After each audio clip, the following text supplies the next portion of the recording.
Many thanks to John Hill and John Wyver for organizing this fantastic symposium and for inviting me to take part. It's a great pleasure to be here. And thanks for a fascinating morning. So I'm going to start to share my screen.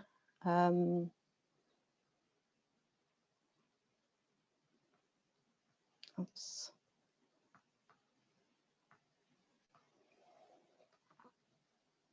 Okay.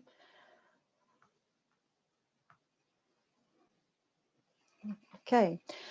So of the roughly 300 Play for Today dramas, a dozen have a non-white writer or director and or deal with the experiences of Black and Asian communities in urban England. These dramas are really a tiny proportion of the overall body of work for this strand, but nevertheless, they offer bold, often uncompromising representations of race, class, and generational divisions in 1970s and early 80s British culture. There are 3 plays by non-white writers in the beautiful Caribbean, by which we know it's been wiped, and that's by the Jamaican playwright Barry Record, and 2 by the Trinidad-born British filmmaker Horace Ovey, who he wrote and directed A Hole in Babylon and co-wrote The Garland with H.O. Nazareth. I would like to use the concept of space in both the physical and cultural sense to explore the ways in which some of these dramas use location filming in conjunction with the use of studio to record and witness multicultural Britain, but also to reflect on the changing notions of Britishness in the context of an economic recession, loss of empire, and the clash between the re-emergence of a far-right anti-immigrant discourse and anti-racist politics. I'd like to begin with 2 plays which offer interesting points of comparison: Waterloo Sunset and Murder Up. Queenie Watt stars in both. In Waterloo Sunset, she's Grace, a 70-year-old woman who leaves an old people's home to return to her birthplace in Lambeth. She discovers that a lot has changed since she left her neighborhood 12 years ago. Her house has been demolished, and in its place, a group of homeless people are gathered around a fire. By that point, the camera has left the studio to trace Grace's journey all the way from Waterloo Station to the streets around Lambeth. This is an emotionally charged journey. She's going back home, as she says, and the camera records the physical changes of that area of London with all the demolition and building work happening around her. But it also captures the changes in the area's ethnic complexion. As she wanders around the streets, Grace witnesses an attack. A Black man, Jeff, played by Larrington Walker, is badly hurt by a group of white youths. She helps him to get home, and she's bewildered by the fact that the attack just happened without reason or provocation. She suddenly enters a new world of racism in the streets of London, and she's determined to help Jeff. In Murder Up, shown a year after Waterloo Sunset, Queenie Watt has a rather different role as Lillian, the wife of Wall-E, played by Arthur Lovegrove. The couple are to be moved to a new flat as the authorities have agreed that their East London council estate, Brady House, will now house several Bengali families that have recently arrived in the UK. Wally and Lillian refuse to leave the flat, a neighborhood and the neighborhood they always lived in. Here we see Lillian chatting with her friends who have offered to help her by bringing food supplies for them and their dog. Partly filmed on location, the play captures the ways in which a working class neighborhood experiences, and in this case, resists social and cultural change. As the play suggests, this change is bound up with party political agendas on immigration and housing. Brady House here doesn't just represent London's changing communities, it also becomes a symbol of the political turn of the immigration debate in the 1970s. The next images are from The Garland, the 2 one on the left, and the one on the right, of course, from Gangsters. In the top image, we see one of the protagonists of The Garland, Rachi, played by Tariq Yunus, who along with his English wife, Leela, and his 17-year-old son, Roy, have just moved from Handsworth to the city of Birmingham. Rachi misses his hometown and his community. So he goes back to Handsworth to do some shopping and to meet friends. The camera follows him as he walks down the street, greeting and chatting with friends and observing the social rituals and events of the community, as the onlookers we see in the bottom image do too. The sequence captures something of the vibrant life of the Asian community in this West Midlands town and places Ratchi at the heart of this community. The image on the right is from Gangsters, set in Birmingham, as we know, and this image suggests how the play acknowledges the presence of a whole cinema culture and industry that caters for the city's Asian communities. In actual fact, Birmingham became, from the 1950s, the natural focus of those pioneering the distribution of films from the Indian subcontinent. In contrast with these colourful images of multicultural life in the West Midlands, both plays address the harsh realities of life in these cities. For example, the fear of racial attacks, violence, and even racially motivated killings in the streets of Birmingham. This is very acutely represented in The Garland, when Roy witnesses an attack on a young Asian man by 3 white youths who are later going to verbally abuse him and attempt to physically hurt him. On the other hand, gangsters' use of Birmingham's canals as a distribution network for illegal drugs serves on one level as an ironic reflection on the city's past as a distribution hub for goods from the empire. This was the first drama that showed the brutal reality of an underworld that involved all races and a range of criminal activities: the smuggling of drugs and immigrants, prostitution and racketeering. Right next to Birmingham is Coventry, the setting of another, less well-known play for today, 3-Minute Heroes, written by Leslie Stewart. Broadcast in 1982, the play offers a rare fictional response to the late 70s phenomenon of two-tone, born in Coventry, and the youth culture around it. Shot mostly on location, the play follows mixed-race Billy, who lives for two-tone music, and his polio-stricken friend Adrian, as they go around the streets, pubs, and public swimming pools of the city.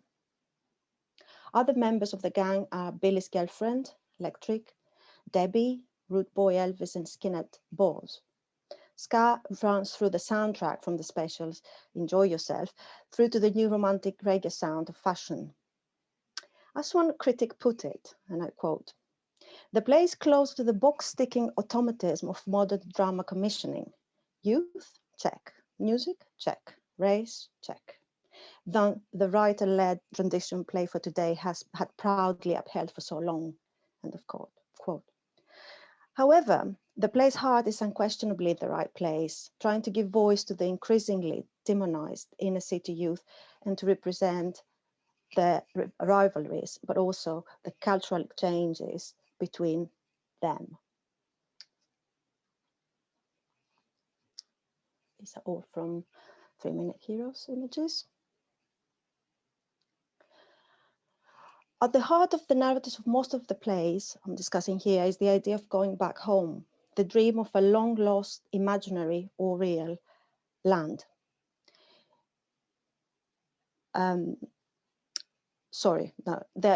Just to introduce the images, of all these dramas, perhaps the one that very strongly conveys a sense of place is A Hole in Babylon, directed by Horace Survey. It dramatizes the 1975 Spaghetti House siege in Knightsbridge. The 3 men involved in the initial plan, and they of course want to rob the restaurant. It's Frank Davis, Wesley Dick, and Anthony Monroe. And Ovey tells a story by employing a form of dramadoc, while multiple dramatic flashbacks interspersed. He intersperses that with archive footage. The play has been more widely discussed and researched than other dramas in this group, and so I would like to focus on those textual and intertextual elements which firmly root those 3 characters, not only in London, but in the historical moment of global anti-racist politics and the mobilization of the second generation of Black youth. So at the heart of the narratives of most of these plays I'm discussing here is the idea of going back home, the dream of a long lost land, imaginary or real. In this play, A Hole in Babylon, the idea of home and homeland is not one place. It's dispersed, diasporic, shaped by Black power. It crosses borders and oceans to connect a Black diaspora, the Black Atlantic, in Paul Gilroy's terms. The three men plan what they will do with the money from the robbery. Frank, recently released from prison, wants to go to Zimbabwe to join the fight there. Wesley wants to go back to Tanzania and also give something to the Black Liberation Army. And Anthony is dreaming of setting up a school for Black children in London, and he himself wants to go and study at the university in Nigeria. What's really interesting is that Ove inserts into these stories some visual cues. For example, when Wesley visits his local Afro-Asian Center library, the opening of the door reveals to us a poster with details of a community screening of Ove's film Pressure. Marcus Garvey is the name of the school for Black children that Anthony runs with other volunteers from the basement of a derelict house, with the symbols and colors of Rastafari all over the walls. Frank meets some of old friends in the basement of a bookshop dedicated to books about Black culture and art, and the camera ensures that Usman Seben's Xala is in the frame. A different kind of journey is implied in David Edgar's Destiny. We first meet the main protagonist, Dennis, played by Colin Jevons, as a British Army sergeant in India on the day of its independence in August 1947. He's asked by his commanding officers to clear a room full of imperial spoils, among which are hunting trophies and a painting showing the putting down of the Indian Mutiny, a painting that reappears later on in the play. We meet him again in 1970 as a shopkeeper selling memorabilia in a West Midlands town, just as he learns that his property developer landlord has sold his shop and the building, along with the whole street. Devastated at the loss of his business and livelihood, and feeling betrayed by his party, he joins a far-right group and ultimately stands as a candidate for Nation Forward, a party fueled by Enoch Powell's Rivers of Blood speech. Striking similar to Dennis and his circumstances is Wally in Medarab. They both feel evicted from their own country and not in a position to fight against the bigger political or economic forces that have shaken their lives and beliefs to their core. All they can do is stare to pieces their political idols. Wally does that with a photograph of Churchill, and Dennis with a poster with the message, "Vote Conservative for a better tomorrow," while Churchill's photograph, if you can see, at the back still remains visible behind him. It's a class war disguised as a race war, and both Wally and Dennis turn against the most visible enemy, the immigrant. Whereas in Murder Up, a relocation, the council estate, becomes the site and source of conflict, in Destiny, much of the grieving for lost empire and dreaming of a Britain restored to greatness takes place in the studio, in offices and living rooms. In one of the few instances when the camera ventures out of the studio, that's when all hell breaks loose. Gurjit, played by Saeed Jaffrey, has had his own journey.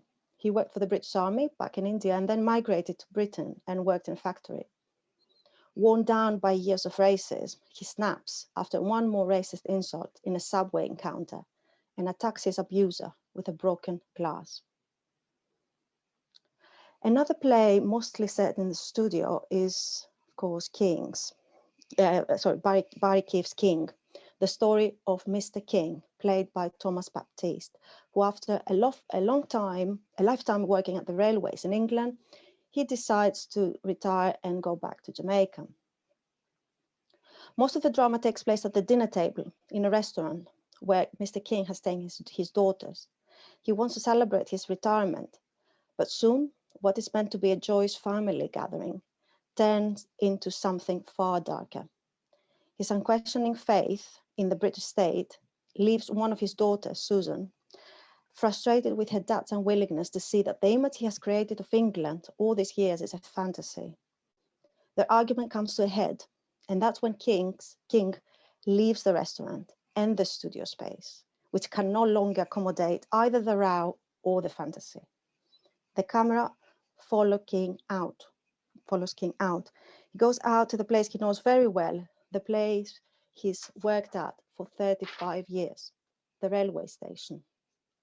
This is where his transformation takes place. From an obedient and always composed man, King bursts into tears of anger, bitterness, and sorrow. His sense of betrayal by his daughter has left him devastated and exposed his fury at the injustices and racism he's seen and endured all this time.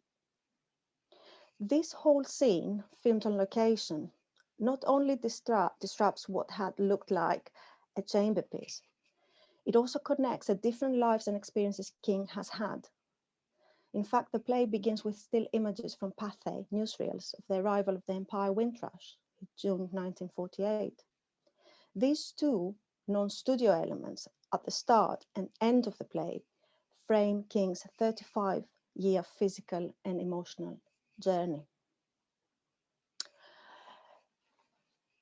Just to conclude briefly on that, as in the late 50s to early 60s television era, the Sync play provided an important platform for representing Black and Asian voices and experiences. Where it differs is in the way these plays move aesthetically between film and studio, and by doing so manage to expand socially and culturally TV representation. And I want very briefly to add two points here. One corresponds with what John Wyver said yesterday about the significance of seeing Play for Today as one of many TV drama slots and other programming at the time. And I think it's worth remembering here the value of browsing and researching old radio times, which can give us a sense of the television flow which Play for Today was part of. Here is a page of the radio times on the 9th of December, 1975. Play for Today showing A Passage to England at 9:35 on BBC One. And on BBC Two, half an hour later, a series called At a Time Like This is broadcast. The series is about new roles in a changing society, and this program is called The Go-Between, and is about policemen like Arthur Lennox who fight prejudice between the police and the public in a multiracial community. Audiences on that night perhaps watched a bit of both or tuned into this series after they had seen A Passage to England. And I would be really curious to read the audience research report for that evening and see what audience may have thought about that evening schedule. Maybe Tom can help us here. And finally, I would just like to finish with Barry Records played in the beautiful Caribbean, which very sadly does not exist, but it's definitely worth mentioning here as a very important example of a Caribbean voice on British television. And here's the listing of the play in Radio Times, and to my knowledge, the only visual record I've seen, which is black and white, this black and white image.